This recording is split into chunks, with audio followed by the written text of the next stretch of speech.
picture of him wearing that. Mr. McKim, has that been sent to Andrew already, or is that going with you when you go this summer?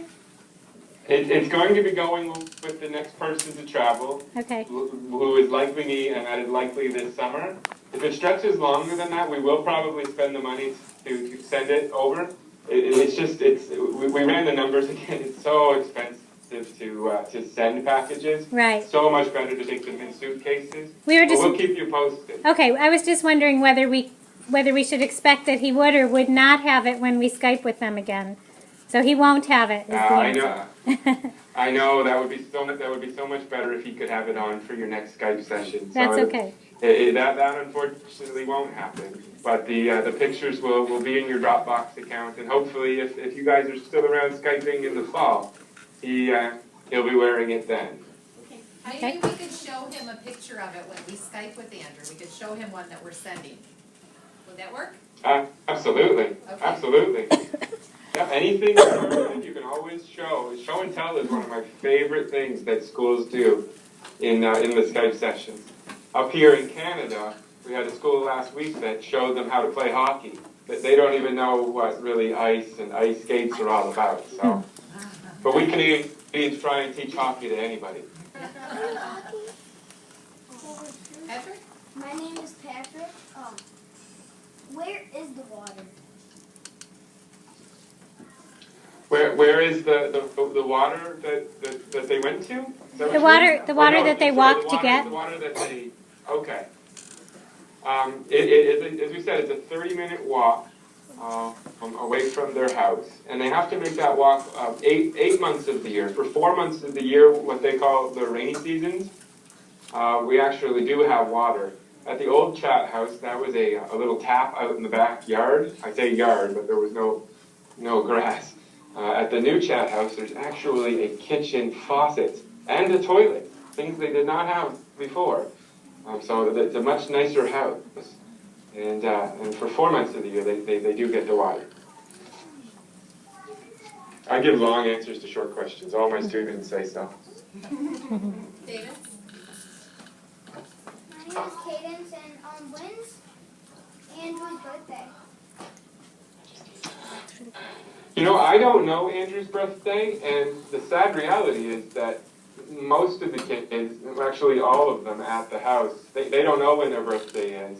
It was never recorded, and it was never something that was kind of talked about. So I don't know. But what we do is we celebrate all of their birthdays at the same time, and we time it with the anniversary of Chat to the Future starting. So it's in August that we kind of celebrate a birthday for all of them.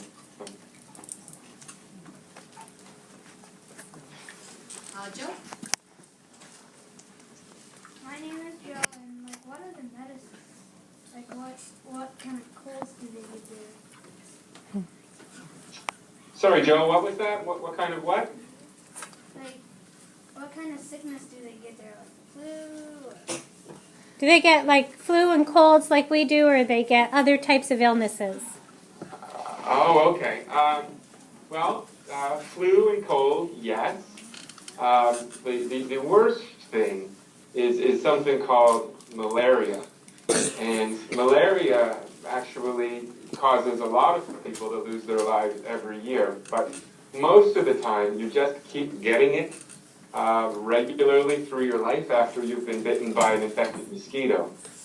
So quite regularly, the children at the house who have all had malaria before, most of the people in Uganda and surrounding countries have had it before.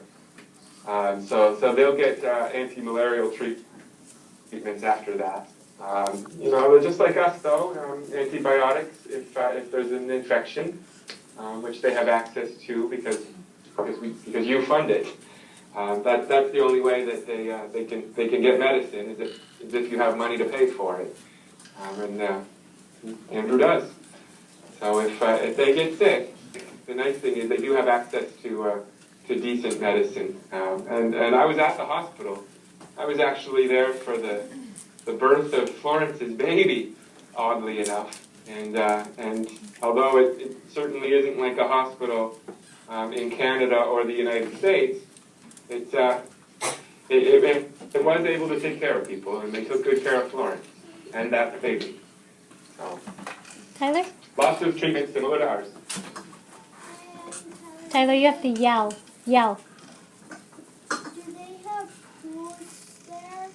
Like swimming pools? Like swimming pools to play water hockey? Could you hear Do him? they have what, sorry? Swimming pools No. to play underwater hockey. Swimming pools? Play underwater. He wants to know if they have swimming pools so they could play underwater hockey. Oh, you know what? That leads me to a quick story about water, though. You guys don't mind, I'll tell it. Do you want to hear my zoo story? Yeah! Okay, I'll tell you the whole zoo story, start to finish. So one question I often get from elementary classes especially is what animals did I see when I was in Uganda? And they wonder, what animals are running around by Chat House. And I'll tell you, I saw two very interesting animals around the orphanage. Number one, dogs. I saw a couple of dogs. And then also around the house, maybe this is more interesting for you, cats. There were cats. And there were a couple of chickens. My point is, the interesting animals you picture about Africa, they're not hanging out where the people are. They are off, if you went on a safari, of course, and also at the zoo, which was only 1 hour away. A very nice zoo. But none of these children, not only had they never been to a zoo, they had never traveled 1 hour in their lives. So we all piled into a vehicle that we rented and drove for an hour down to close to where the airport is in a place called Entebbe. And it's right on Lake Victoria, one of the nicest lakes in the world. So there we were at the zoo. The first animal exhibit we came upon was an ostrich. Now you and I know, are ostriches scary? No. Yes. Oh, somebody's scared. Well, the kids who came to the zoo, well, they didn't know if ostriches were scary or not. And I don't think they knew if they could fly or not, because it was a tall fence, but it didn't matter. When the ostrich started walking towards us, the kids ran away. And the other way. And one animal after another, the ostrich, the zebra, the giraffe, the lion. The kids had never seen any of them before. So they had such a great time. But at the end of the day, when they drew their pictures about the day they had, much like you guys would draw pictures and write stories about the things you do, it wasn't the animals that was their favorite part of the day. Near the giraffe section, the kids just one by one, they kind of just stopped. They froze and they started to stare out over the lake. And I was a bit confused. I thought, is there a dragon in the lake? Is there a sea monster I should know about? I didn't know what it was that had captured their attention and froze them and really just blew them away. And the thing was, it was the first time any of them had seen water. And I don't mean water that comes out of a tap or water that goes into a puddle or a stream, but I mean a body of water, like Lake Michigan, for example, or even any lake or river. They'd not seen anything before. One of the girls, her name is Kate, one of the older girls, she's super smart. She's going to be a nurse, and she said, what's that sound? And I couldn't hear anything. I said, what do you mean? And then I knew. She meant the waves. They'd never heard them before. So when you ask about whether or not they have the swimming pools, they don't have the swimming pools, but we did an hour later. I have to give them credit for being so brave. An hour later, even though they had never seen a body of water before, they were walking into the water, most of them, some were afraid. And then we went out on a boat wearing life jackets and having a great time. And there are photos of that you'll see in the Dropbox account too. So that's my water and zoo story. Oh, one other quick thing. At their zoo, the monkeys were everywhere. And I don't mean in cages like we would see monkeys at a zoo. I mean like pigeons, everywhere. In the trees, climbing on the cages, and in one monkey's case, eating some yogurt out of a little yogurt jar, which I thought was just adorable. So I get up close.